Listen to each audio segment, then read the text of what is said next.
May mga lugar na hindi naman espesyal sa paningin ng iba. Ordinaryong hallway, malamig na tiles, sirang gripo na patak ng patak. Pero minsan, sa isang lugar na akala mo ay walang kwenta, doon nagsisimula ang mga damdaming hindi mo kayang kontrolin. Isang sandali, isang tingin, isang hakbang na hindi mo planong gawin. At kapag nangyari na, hindi mo na maibabalik ang dating ikaw. Welcome sa M2M Desires, kung saan binibigyang boses natin ang mga kwento ng pag-ibig, pagnanasa, at mga lihim na hindi madaling ikuwento. Mga kwentong minsan ay masakit, minsan ay nagdudulot ng pag-asa, at laging totoo. Kung bago ka sa channel na ito, huwag kalimutang mag-like, mag-subscribe, at i-click ang notification bell para hindi ka mahuli sa mga susunod pang BL Confessions na tulad nito. At kung may sarili kang kwento na gusto mong ibahagi, maaari mo rin itong ipadala. Baka ikaw na ang susunod na tampok dito sa M2M Desires. At special shoutout kay Paulo Leison. Maraming salamat sa walang sawang suporta at pakikinig sa bawat kwento. Ang mga tulad mo ang dahilan kung bakit patuloy nating naibabahagi ang mga lihim na minsang kinatatakutan nating sabihin. At ngayon, tara simulan na natin ang kwento. Kuya Will, may mga sandali talaga sa buhay na hindi mo inaasahan, pero bigla na lang nangyayari. Hindi ka handa at hindi ka rin nagpapaalam sa sarili mo. Basta bigla na lang nandoon ang isang bagay at pagkatapos noon, hindi mo na maibabalik ang dati. Ako si Jerry, 21 years old, engineering student sa isang malaking state university dito sa Maynila. Ordinaryo lang ang buhay ko. Gising, klase, kain, tulog, paulit-ulit. Walang drama, walang kwento. Akala ko, 3 beses akong naging wala sa araw na iyon. Una, wala akong load kaya hindi ko nakuha ang mensahe ng groupmate ko na hindi na raw sila makakapunta sa afternoon class. Pumunta pa rin ako kahit wala akong kasama. Pangalawa, wala akong dalang payong kahit maulap ang langit ng umaga. Pangatlo, at ito ang pinakamahalaga, wala akong planong pumunta sa CR ng 3 palapag pagkatapos ng klase.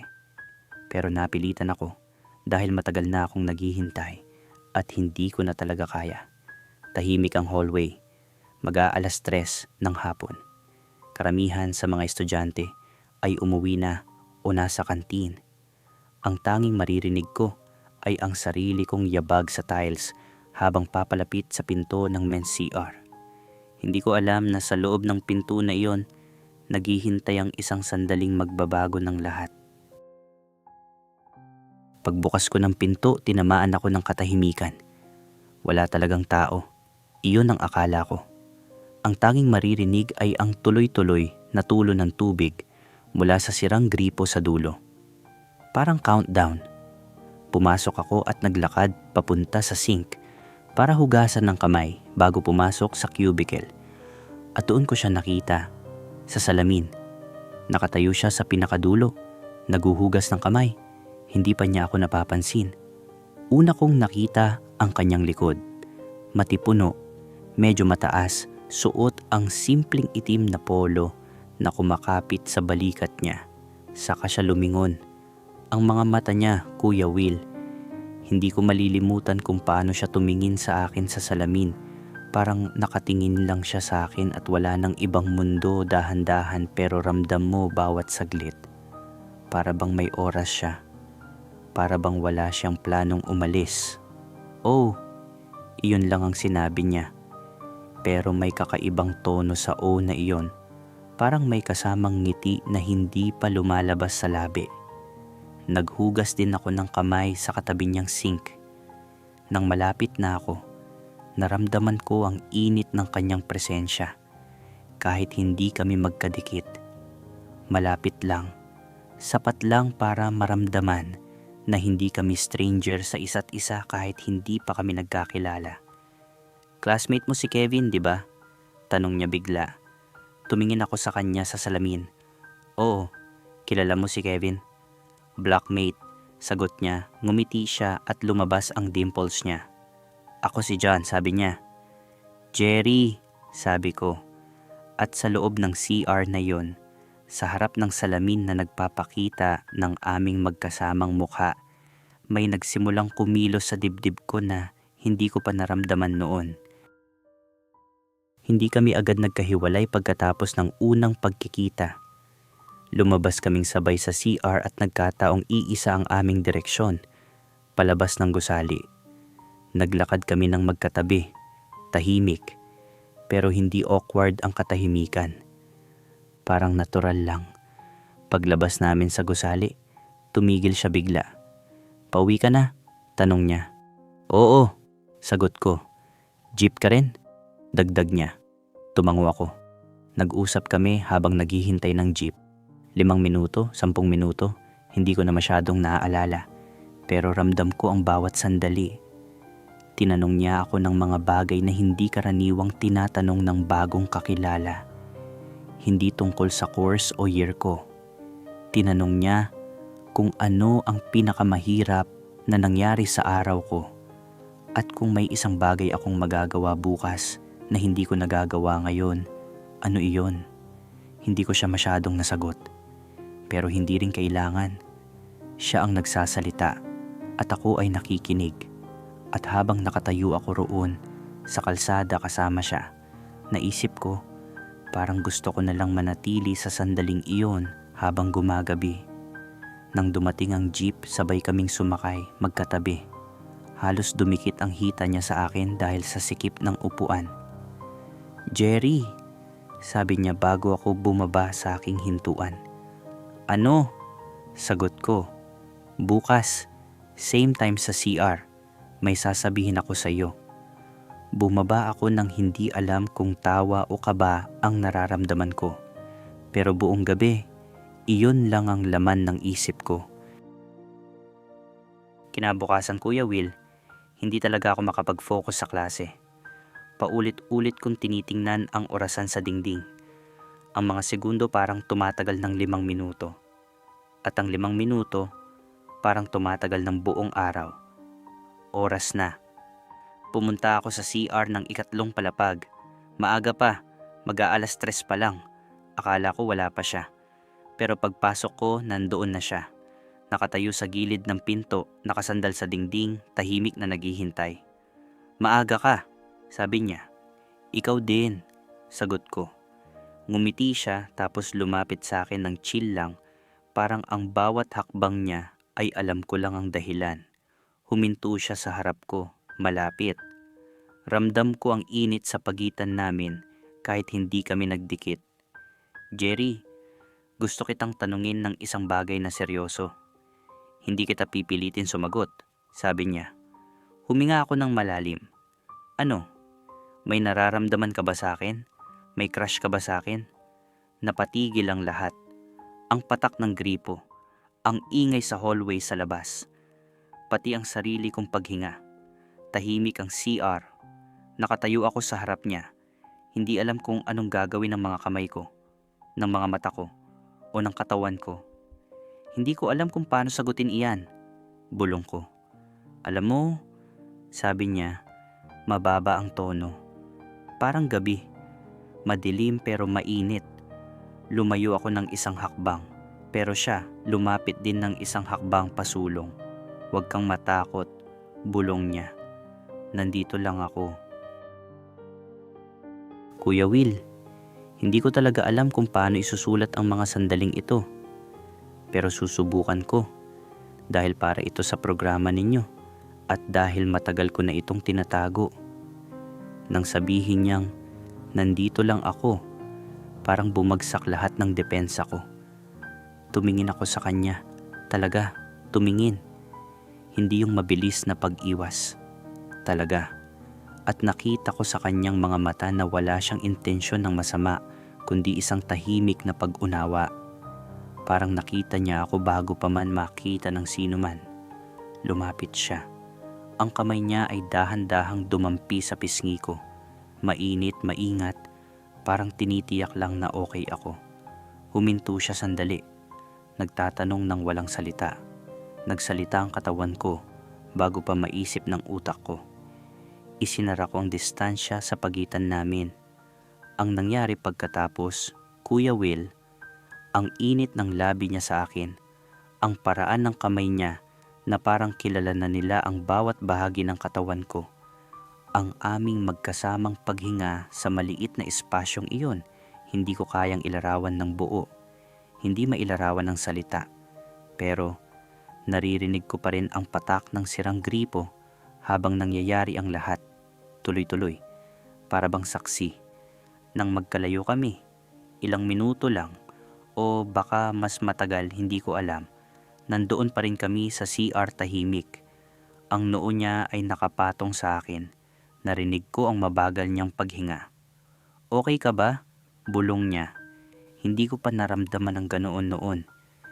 Yung tanong na may kasamang totoong pag-aalala. Yung tanong na parang mas mahalaga sa kanya ang sagot kaysa sa kahit anong bagay. "Oo," sagot ko. At totoo ito. Umuwi ako, Kuya Will, na parang iba na ang dating ng lahat. Yung kalye na laging gray, parang may ibang vibe ngayon. Yung ingay ng trapiko, parang may ritmo. At yung hangin, kahit mainit at amoy exhaust, parang humahaplos sa balat ko. Ganoon pala ang pakiramdam kapag may isang tao na talagang naramdaman ka.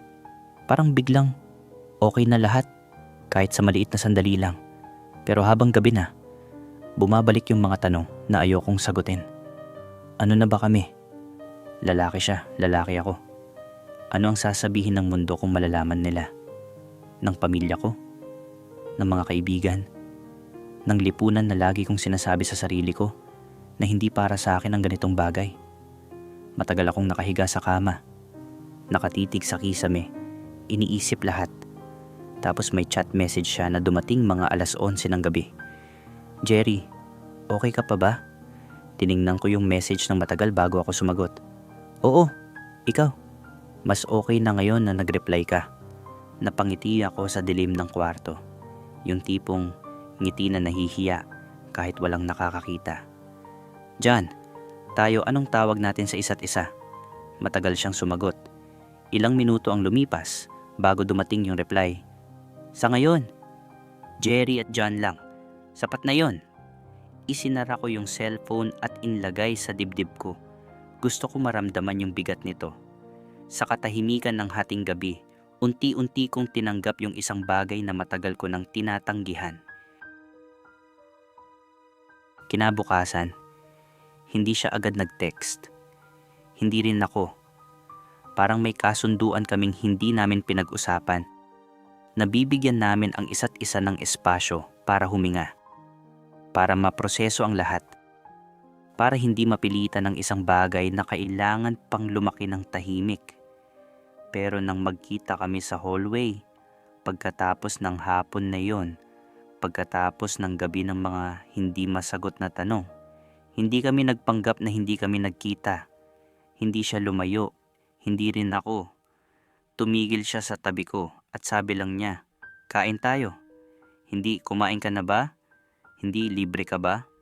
Basta, "Kain tayo." Parang desisyon na, parang natural na.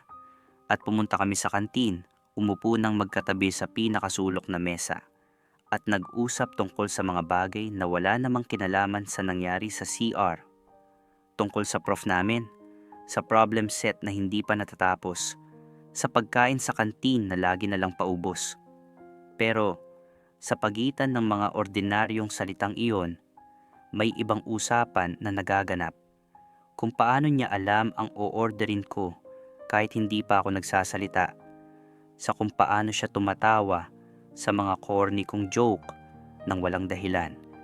Sa kung paano siya kahit isang beses hindi iniwas ang tingin nang tumitingin ako sa kanya. Hindi namin pinangalanan kung ano kami. Pero para sa akin, sa kantin na iyon, sa maliit na mesa sa sulok, naging kami na. Hindi kami naging maingay tungkol dito, Kuya Will. Hindi namin ito ibinulgar. Hindi rin namin ipinahayag sa mga kaibigan o sa social media. May mga bagay na mas tunay kapag tahimik, katulad ng mga bituin na hindi mo makikita kapag maliwanag ang paligid. Kailangan mo ng dilim para lumabas. Ganoon kami. Kailangan namin ng katahimikan para maging totoo. Nagkikita kami pagkatapos ng klase. May mga sandali na magkasama lang kami sa library. Siya nagbabasa, ako nagtatrabaho sa problem set. Hindi naman kami palaging nag-uusap, pero ramdam ko ang presensya niya sa tabi ko at iyon ay sapat na. May mga sandali rin na nagtatawanan kami sa maliliit na bagay. Yung pangit na luto sa kantin, yung prof na laging late, yung biglang buhos ng ulan na hindi inaasahan. At may mga sandali na bumabalik kami sa CR ng ikatlong palapag, hindi lagi at hindi rin kailangan.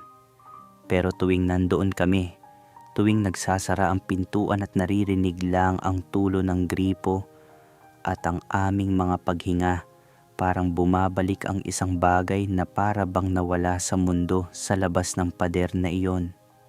Isang hapon, habang nakatayo kaming magkatabi sa sink at naghuhugas ng kamay, tumingin siya sa akin sa salamin. "Jerry, ano? Masaya ka ba?" Tumingin ako sa sariling mukha sa salamin at sa unang pagkakataon sa matagal na panahon, hindi ko nakita ang isang taong nagtatago. Nakita ko lang ako, ordinaryo, sapat, tunay. "Oo," sagot ko. "Ikaw?" Ngumiti siya sa salamin. "Ngayon, oo." Ilang weeks na ang lumipas mula nang mangyari ang lahat.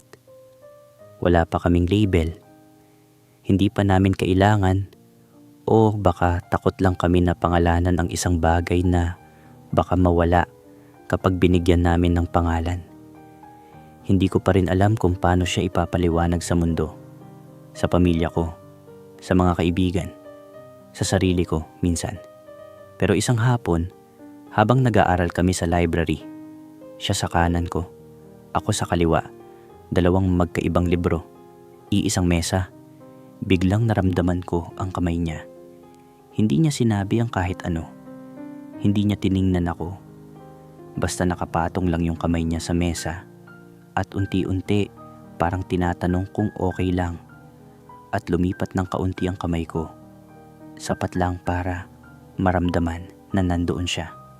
Ganoon lang, walang salita, walang label, walang paliwanag. Nang umuwi ako at nakahiga sa kama, naisip ko, matagal na akong nagtatago sa mga tao, sa sarili ko. Nagtatago sa isang bersyon ng sarili ko na hindi masyadong gumagalaw, hindi masyadong nararamdaman, para hindi masyadong masakit kapag may pumuna. At ngayon, dahil sa isang taong natagpuan ko sa pinakaordinaryong lugar, sa CR ng ikatlong palapag, sa harap ng sirang gripo, parang gusto ko nang ilabas ang lahat. Hindi sa lahat ng tao, hindi pa.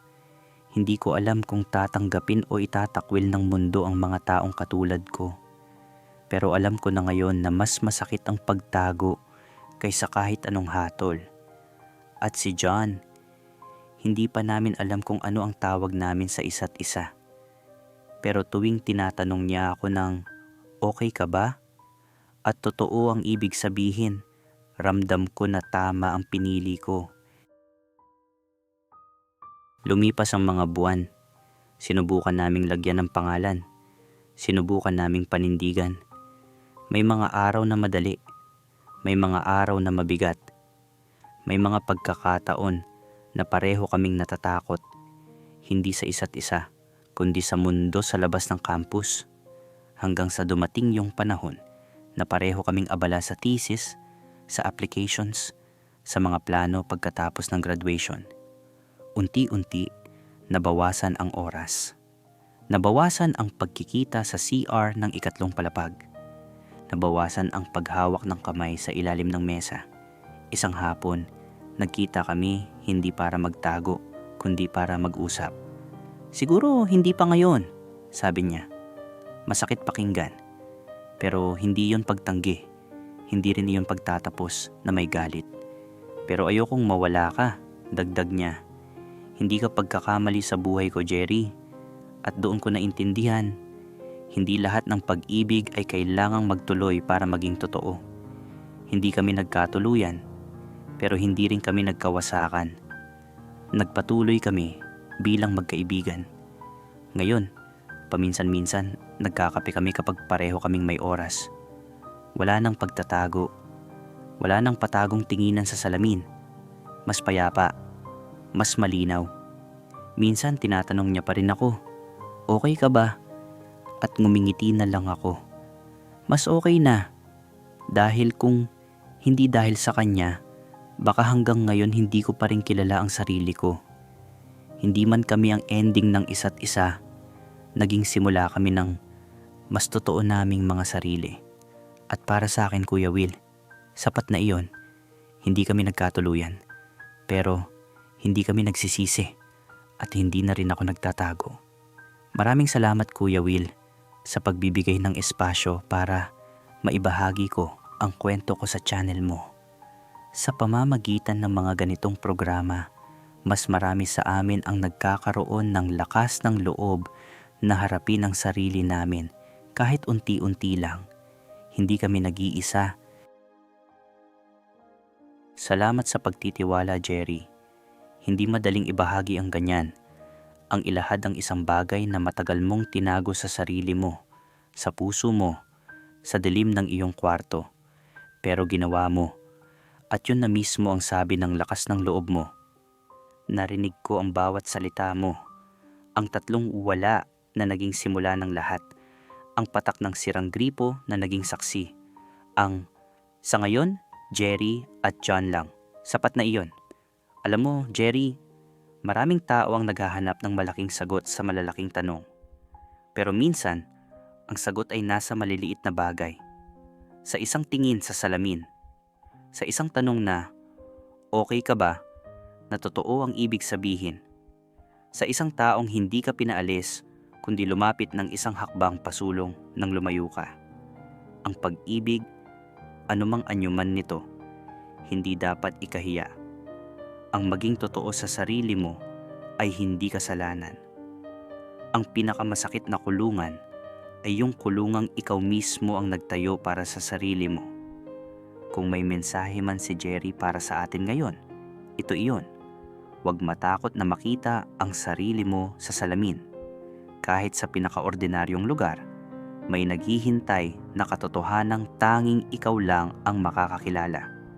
Sa inyo naman, mga ka-desires, ano ang masasabi ninyo sa kwento ni Jerry?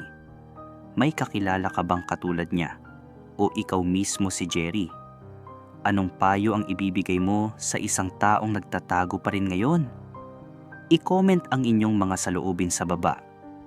Baka ang inyong salita ang magiging ilaw ng iba.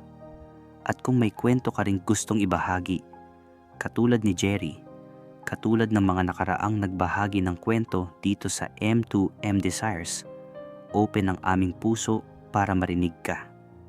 Maaari kang mag-send ng iyong sulat. Lahat ay kumpidensyal at ikaw ang magpapasya kung ilalabas ito o hindi. Hindi ka nag-iisa. Nandito kami para makinig.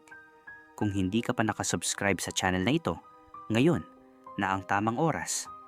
I-click ang subscribe button, i-hit ang notification bell, at huwag palampasin ang mga susunod pang confession na siguradong mararamdaman mo rin sa puso. At kung nagustuhan mo ang episode na ito, isang like lang.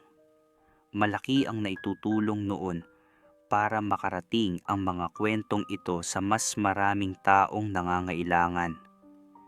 Ito si Kuya Will.